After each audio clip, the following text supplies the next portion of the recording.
Great news tonight. Turns out there is such a thing as failing upward. Fresh off her tenure as our border czarina, Vice President Kamala Harris has a new gig. It's so exciting, you guys. It's even more preposterous than the last one. She's the new White House disinformation czarina. That's right. They're actually giving this another go. As you recall, the administration had to pause the so-called Disinformation Governance Board over accusations it was basically an Orwellian thought police force. This time, they have a new mission, and the goals include, quote, developing programs and policies to protect, quote, political figures and journalists from, quote, disinformation, abuse, and harassment. Kamala harassment. See what I did there? They're not here to censor you. They're here to protect you. That's totally different. How magnanimous. Someone please just fetch me my handbag so I can vomit in it. They replaced this ding-dong. Watch. Information laundering is really quite ferocious. It's when a huckster takes some lies and makes them sound precocious by saying them in Congress or a mainstream outlet. So disinformation's origins are slightly less atrocious. Oh, please let me eat glass. They replaced her with this one. Yeah.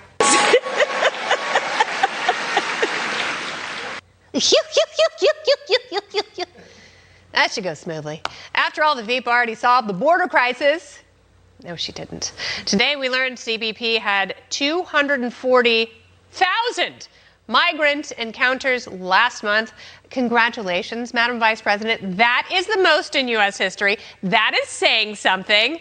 I'm sure you'll do a splendid job stamping out disinformation as well. Fortunately, she has some competent people helping her, including such luminaries as Homeland Security Secretary Alejandro Mayorkas, Attorney General Merrick Garland, and Secretary of State Antony Blinken. Why are they trying this again? Did the administration learn nothing the first time around? Well, let's meet tonight's party panel from the Jason Rantz Show. He is Jason Rantz. Hey, girl. We've got Fox News political analyst, one of my very favorites of all time, Juan Williams, and Independent Women's Forum senior policy analyst, Inez Stepman. Yeah, Thursday. So, Jason, I will start with you. I don't know why they're giving her another job.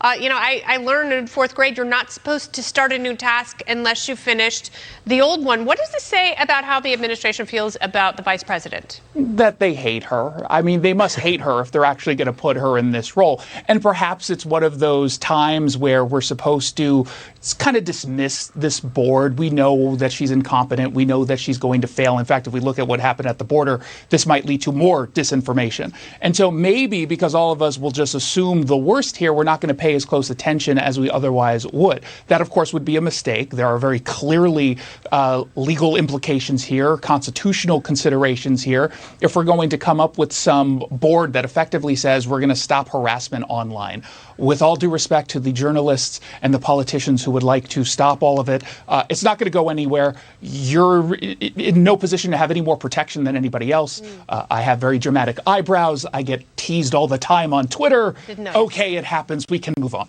Oh, it's interesting, Juan, because Jake Sullivan is the co-chair of the board, and he knows a lot about disinformation from the 2016 campaign when he and the former Secretary of State disseminated false information about Russian collusion. So people hearing about this board and all the luminaries, Antony Blinken, Lloyd Austin, Merrick Garland, Gina Raimondo, Miguel Cardona, Javier Becerra, Alejandro Mayorkas, these are very important people who right now should be busy solving things like inflation and coming up with a fix for our broken immigration system. I don't know that this rises to the top of the list for struggling Americans. And the unfortunate thing is, by the day, there are more Americans who are struggling than the week or the month before. So why aren't all of these people focusing on those critical issues right now? Well, I think they have different jobs, but I think this is a critically important job, Kennedy. I think, one of the things that people can agree on across the political aisle is disinformation, lies, conspiracy theories are just, all over the internet. And a lot of times they're playing on people who are vulnerable, especially older people. I speak here as an older person. You got QAnon theories. The Russians have politically interfered in American we're still politics. going with that one. You have Right. all kinds of Yeah. Nigerian prince scams. I think I'm dating one. disinformation is a toxic element of modern life. It certainly can be, but is it the job of government? And it's really not just about disinformation.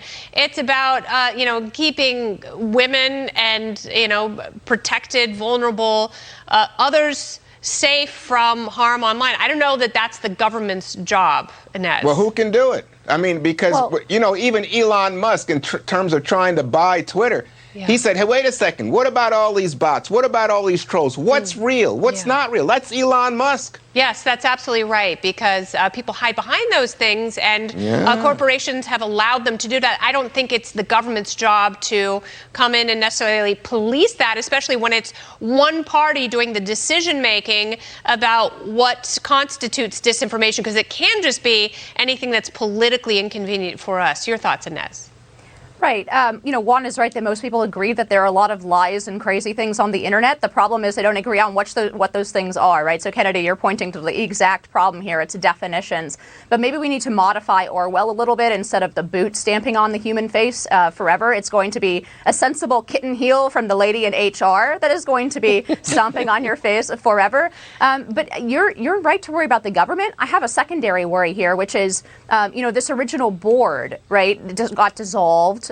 We got rid of Nina Jankowicz, but of course, a lot of that stuff is still happening, and it doesn't actually have to pass or result in law in order to work, because they can send that bat signal out to Twitter, out to Facebook, and have private actors essentially toe the government line without crossing over that constitutional barrier themselves. And that seems to be the shape of a lot of our problems these days, this kind of collusion between government and large corporations.